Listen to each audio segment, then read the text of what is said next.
going to talk about a few underrated indoor plants. These are some of our favorites, but I just want to make sure they're on your radar because they are great performers indoors and sometimes possibly overlooked. Let's get started. I'm so excited because a few of these are my personal favorites. I'm just so excited.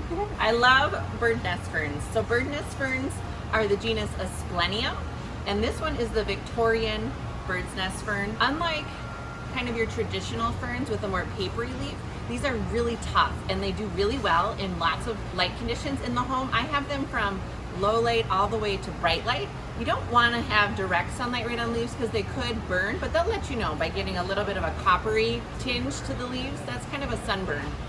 But they're so easy, they can dry all the way down. The frequency of watering will depend on a lot of factors. How much light you have, the temperature of your indoor environment, and how dry it is.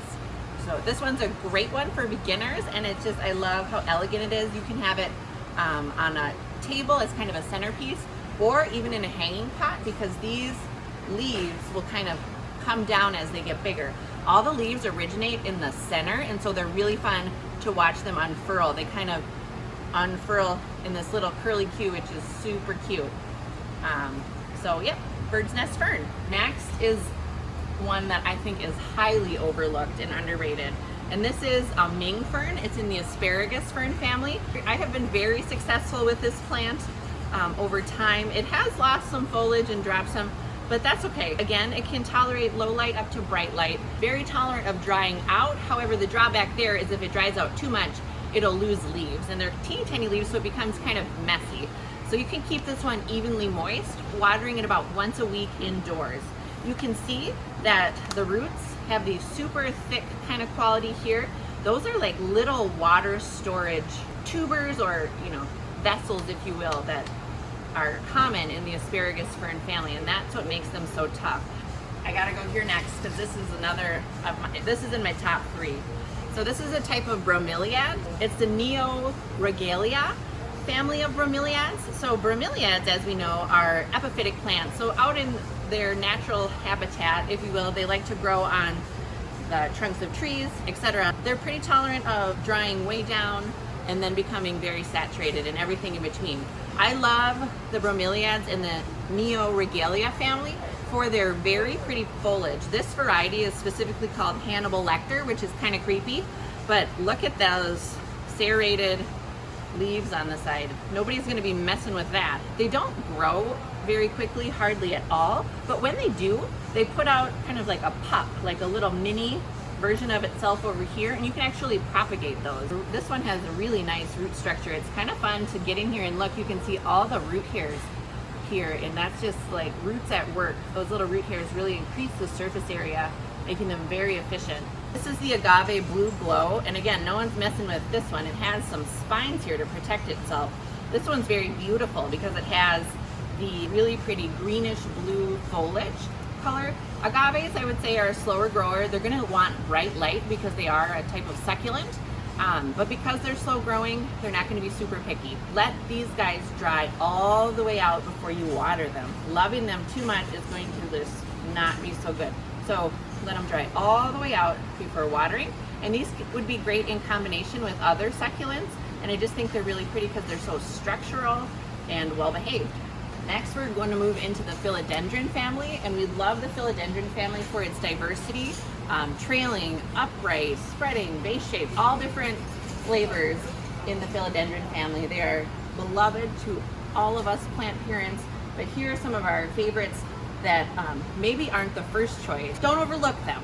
So first, let's do this upright one. This is the Philodendron Xanadu. Haven't had good luck with it in low light positions. This one is gonna like bright light, like bright eastern morning light all the way until 2 o'clock, just that really yummy, sitting room light where you can just cuddle up and read a book and drink your coffee. That is what this plant likes. Look at the detail in those leaves.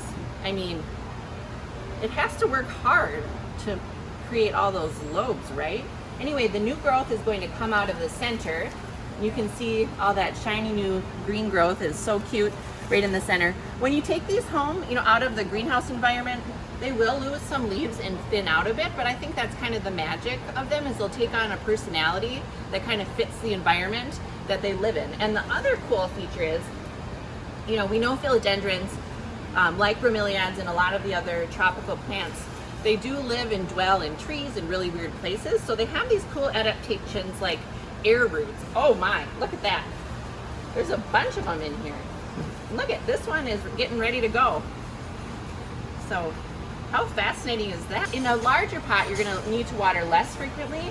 These guys, you're gonna wanna let the top couple of inches of soil dry down before you water them. But I would say this one's going to be watered about every 10 days, but probably not once a week. So you're gonna have to kind of adjust your schedule and be flexible with this guy and the water. Another upright philodendron that's gaining popularity is the Philodendron Rojo Congo. Now, there's lots of cool philodendrons with this leaf shape and habit. We know the Moonlight and the Prince of Orange. So this one is similar in habit. It kind of grows in this vase-shaped habit, and super cute. We love the newer expanding leaves have kind of this really pretty coppery color, and the new growth has a beautiful red color, and then they kind of gloss up into a nice, just traditional green with like a red margin. The Philodendron Congo Rojo is going to tolerate lower light than probably the Xanadu, but in my experience, the more light you can give these plants, the better. All plants need to be able to see the sky from the position they're in your home. So, Congo Rojo. A couple of trailing ones. This is the Philodendron Cordatum, and Cordatum means heart-shaped. So it has heart-shaped leaves and just a green, pretty green, glossy foliage. Oh, this one has the air roots too. Look at that. This one is a fast grower. I have one in my house that is hanging in an eastern window, and the tendrils are almost touching the ground. So it's really cool. And what you can do is, as it grows like that, you just trim it back, prune it, and that'll make the growth thicker and lusher. So Philodendron Cordatum, really easy to care for. It's going to tolerate low light up to bright and direct light. I have mine directly in an eastern facing window, and it loves it. This is Philodendron Cordatum Lemon Lime. So this one, Lemon Lime, when plants are more like lime green in color or variegated, they're going to require more light, because this solid green color means it has like chlorophyll all over the place. Here we don't have as much, so it's going to need more light to actually thrive. So again, so while we're on the topic of philodendrons, I can talk about a few that just happen to be right behind me. This is the Philodendron Gigantum, and if you have a crazy big space, this one is amazing. It has been just a very well-behaved philodendron. It loves it in the greenhouse. It just soaks up all that sunlight and energy. Again, it has the aerial roots, which are really twisty and funky. And look at this, they have a new leaf coming right here. It's gonna be really fun to watch that unfurl. It'll just kind of twist up straight and then bend and open. So we'll look forward to seeing what happens here. And these are just really thick, stalky leaves. Right here is another philodendron. This one's kind of a weird one. It's kind of, you have to have a special place in your heart for philodendrons, in my opinion. This is the Philodendron Lemon Lime, and it grows upright, and it's really thick with cuttings here. It grows upright, and then when it gets kind of heavy, it'll kind of fall down. So I would say, if you want kind of a wild, crazy look, go for the Philodendron Lemon Lime. But I mean, really cool. It has kind of a more elongated leaf. Again, watch it for sunburn. It's not gonna like direct light right on these brand new light green leaves. Thanks for watching. We'll see you at Tonkadale.